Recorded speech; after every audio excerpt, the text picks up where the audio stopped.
तो कैसी हो मेरी YouTube फैमिली। उम्मीद करता हूं कि आप सभी अच्छे और खुश होंगे। आज की कहानी बेहद डरावनी होने वाली है।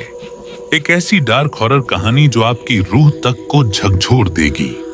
तो चलिए कहानी स्टार्ट करते हैं। और अगर आप पहली बार चैनल पर आए हैं तो जल्दी से सब्सक्राइब कर लीजिए ताकि हमारा और आपका रिश्ता मजबूती से जुड़ जाए। दिल्ली की ठंडी रात थी। दिसंबर का महीना हमेशा शहर को एक अजीब सी खामोशी में ढक देता है। स्ट्रीट लाइट्स की पीली रोशनी धुंध को काटने की कोशिश कर रही थी, लेकिन सर्द हवा इतनी गहरी थी कि कुछ फीट आगे भी साफ दिखाई देना मुश्किल था। अजय, हिस्ट्री ऑनर्स का छात्र, उस रात यूनिवर्सिटी की लाइब्रेरी से लौट रहा था। लाइब्रेरी लगभग खाली थी। रात के 11 बज चुके थे और गार्ड बार बार उसे याद दिला रहा था कि जल्दी निकलो, अब बंद करना है। लेकिन अजय की आदत ही ऐसी थी, वो किताबों में इतना खो जाता कि समय का एहसास ही नहीं होता। अजय की सबसे बड़ी दिलचस्पी गुप्त संस्थाओं और रहस्यमयी इतिहास में थी।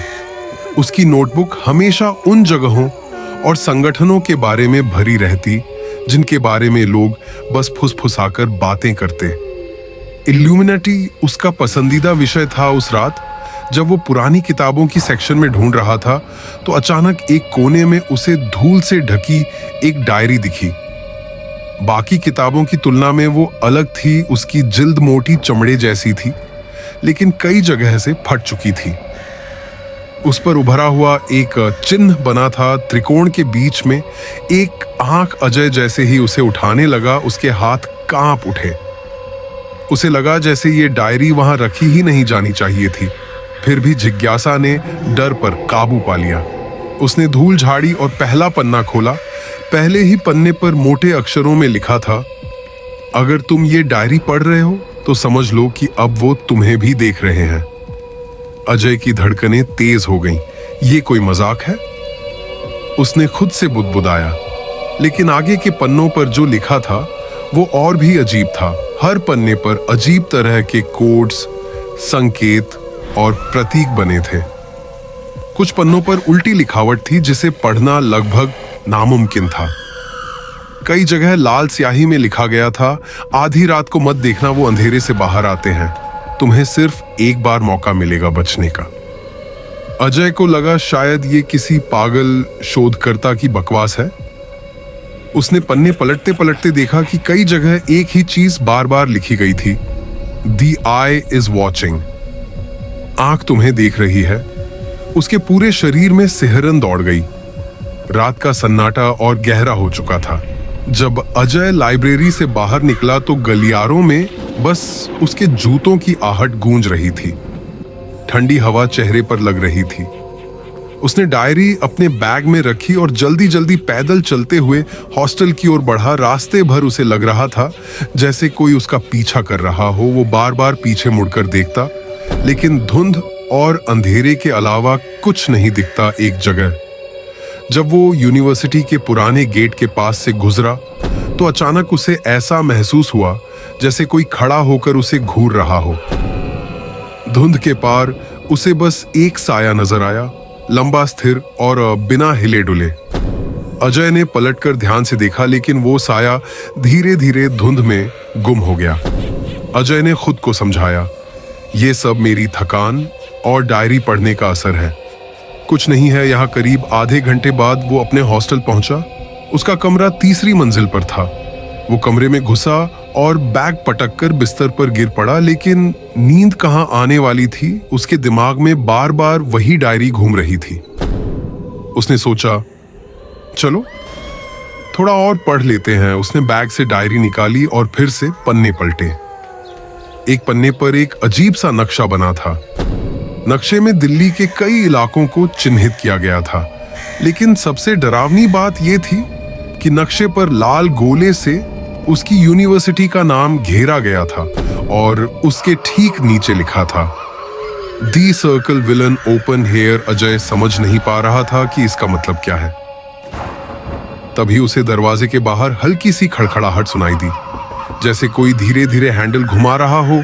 वो चौंक गया, डरते डरते दरवाजे की ओर बढ़ा और झांक कर देखा, बाहर कोई नहीं था। उसने राहत की सांस ली और वापस बिस्तर पर बैठ गया।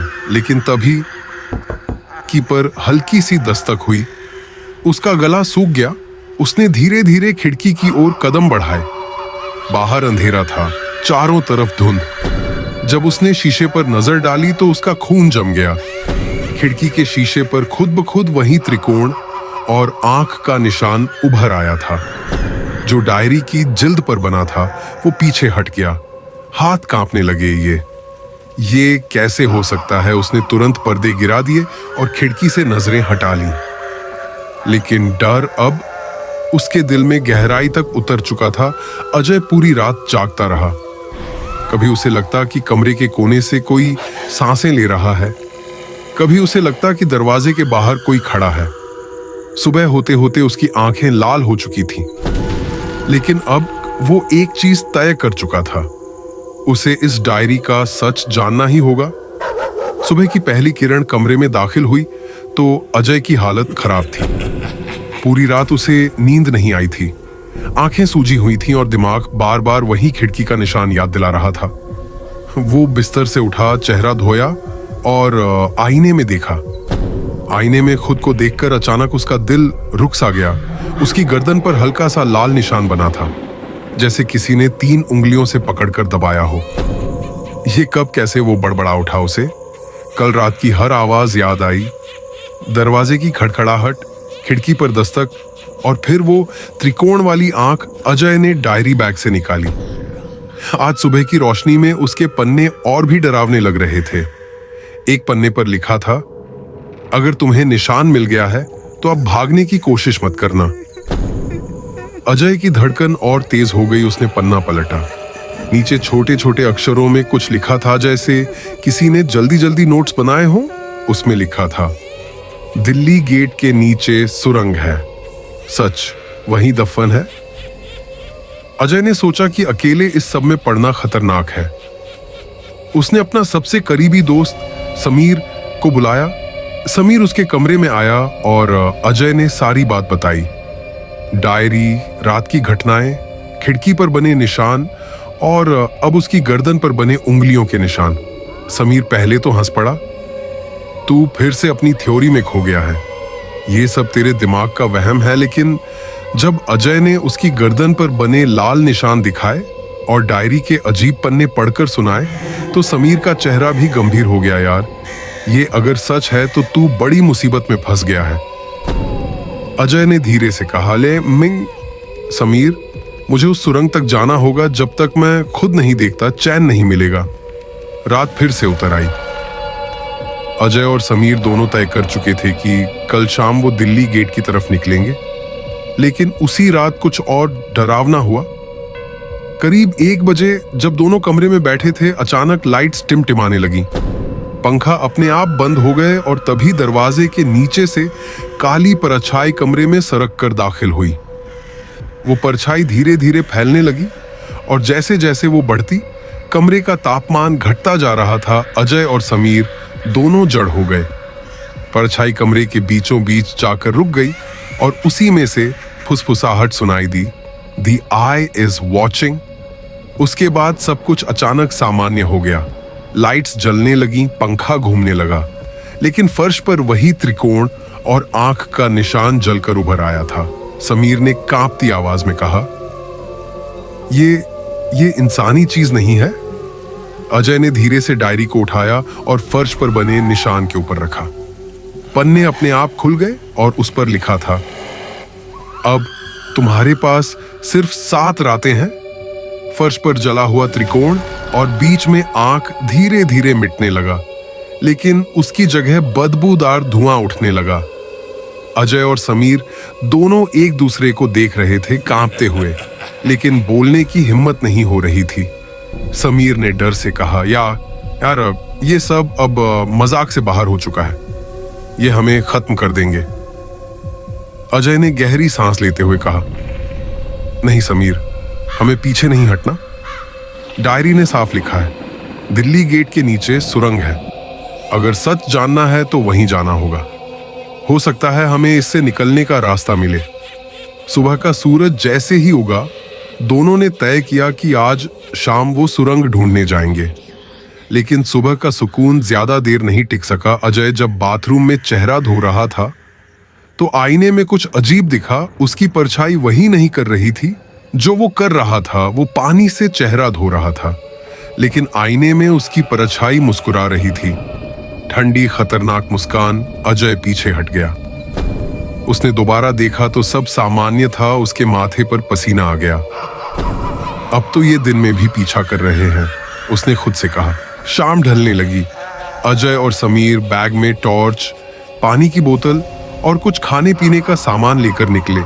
दोनों ने जानबूझकर किसी को नहीं बताया कि वे कहां जा रहे हैं। दिल्ली गेट पर पहुंचते ही माहौल अजीब सा लगने लगा।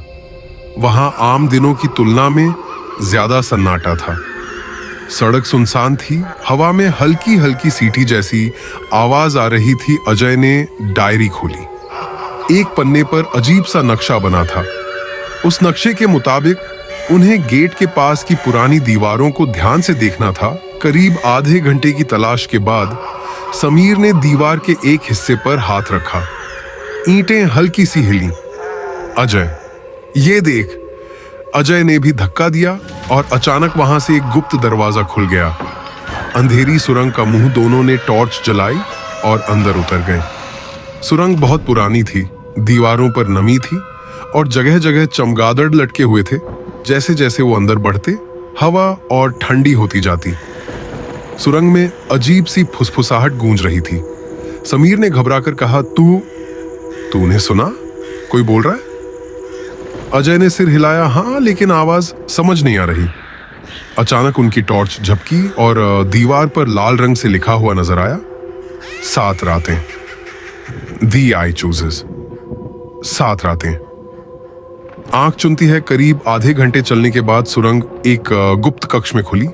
वहां बीच में एक बड़ा गोल पत्थर का मंच था। मंच पर वही चिन्ह बना था, त्रिकोण और आंख।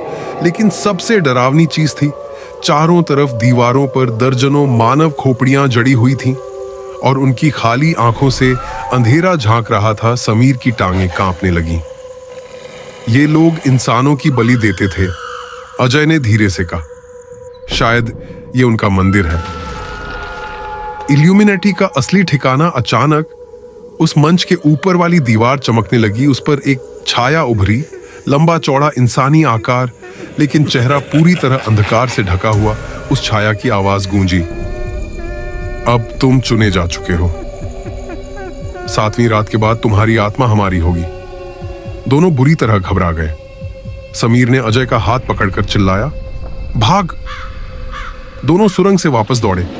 पीछे से दीवारें हिलने लगीं, जैसे कोई विशाल शक्ति उनका पीछा कर रही हो। जैसे तैसे वो बाहर निकले और गुप्त दरवाजा अपने आप बंद हो गया। दोनों जमीन पर गिरकर हांफने लगे। समीर की आंखों में आंसू थे।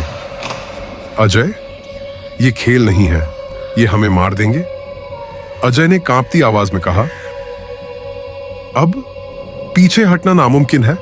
हमें इस श्राप को तोड़ने का रास्ता ढूंढना ही होगा। उस रात जब अजय अपने कमरे में लौटा तो उसे बिस्तर पर कुछ रखा मिला।